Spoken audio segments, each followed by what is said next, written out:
திரு விஜய் அவங்க நாமக்கல்ல நடந்த கூட்டத்தை பற்றி பார்த்துருப்பீங்க. 39 பேருக்கு மேலே இறந்துருக்காங்க அப்படின்னு சொல்லி கேள்விப்படுறோம். 40 மேலே வந்து போயிட்டுருக்கு அப்படின்னு சொல்லி எண்ணிக்கை பார்க்குறோம். 25 வந்து நான் சாயந்தரம் ஒரு 8 மணி அது போல் பார்த்துருந்த ஞாபகம் இருக்குது. இன்றைக்கி இப்படியே எண்ணிக்கை கூட்டிகிட்டே போயிட்டுருக்கு. 50 பேர் ஹாஸ்பிட்டலில் அட்மிட் ஆகிருக்காங்க அப்படின்னு சொல்லி பார்க்குறோம். கூட்ட நெரிசலில் நிறைய குழந்தைகள் காணாமல் போயிருக்கு அப்படின்ற இன்ஃபர்மேஷன்ஸும் வருது. என்ன கிரேஸ் அப்படின்னு சொல்லிட்டு எனக்கு தெரியல. அந்த ஃபேன்ஸுக்கு வந்து குழந்தைங்களெல்லாம் கூட்டிகிட்டு போகிறது அப்படின்னு சொல்லிட்டு அந்த குடும்பங்களுக்கு ஆழ்ந்த இரங்கல்.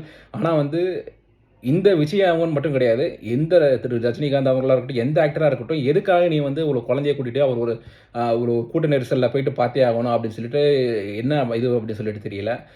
இன்றைக்கி அந்த துரதிருஷ்டவசமாக அன்றைக்கி போன அந்த கிரேஸ் விளைவா அப்படி சொல்லி என்னன்னு சொல்லி பார்க்குறோம். இதுக்கான விசாரணைகள்லாம் கண்டிப்பாக போக தான் செய்யும். அது வந்து ரொம்ப குறுகிய இடம் அப்படின்னு சொல்லிட்டு பார்க்குறோம். அது திரு விஜய் அவங்க டீமில் சைடில் டிவிகே சைடில் வந்து கேட்டிருந்தாங்களா, அந்த இடம் தான் வேணும் அப்படின்னு சொல்லிட்டு, இல்லை இவங்க தான் அந்த இடத்த ஒதுக்குனாங்களா அப்படின்னு சொல்லிட்டு தெரியல.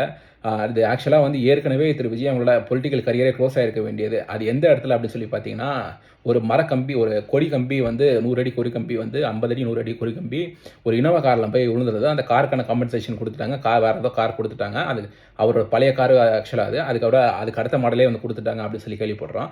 ஆனால் அந்த இடத்துல அது பக்கத்து காரில் போய் விழுந்ததுன்னா, அது பக்கத்துலேயே ஒரு கார் இருந்தது. 5 அடி 6 அடி தள்ளி விழுந்திருந்தது அப்படின்னா, அன்றைக்கே அந்த இடத்துல அந்த விழுந்த எஃபெக்ட்லேயே வந்து அந்த காரில் இருந்தால் 4லேருந்து 6 பேர் வரைக்கும் இருக்கான்னு கேள்விப்படுறோம். 2 பேர் ஒருத்தர் கூட வச்சுக்கோங்க. அதே இடத்துல அன்றைக்கி அந்த மாநாடு நடந்திருக்குமா, அதுக்கப்புறம் இன்றைக்கி இந்த சுற்றுப்பயணம் நடந்திருக்குமா அப்படின்னே சொல்லி தெரியல.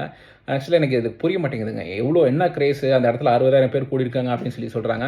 விஜய் அவங்க அவ்வளோ பாப்புலரான ஆள் தான். 60,000க்கு மேலே கூடியிருக்கலாம்.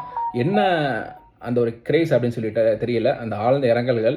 இதுக்கப்புறமாவது இந்த மாதிரி பொதுக்கூட்டங்கள் கூட்டிகிட்டு போகிறீங்க அப்படின்னா, நீங்கள் பெரியவங்க போங்க. பெரியவங்க என்ன அப்படின்னு சொல்லிட்டு உங்களுக்கு தெரியும். அந்த குழந்தைங்களுக்கு தெரிய போதா, இந்த மாதிரி திரு விஜய் அவங்க பேசுகிறாங்க, நாட்டுக்காக வராங்க அப்படின்ற மாதிரி விஷயங்கள்லாம் அவங்களுக்கு தெரிய போதா, எனக்கு புரிய மாட்டேங்குது. ஆழ்ந்த இரங்கல்.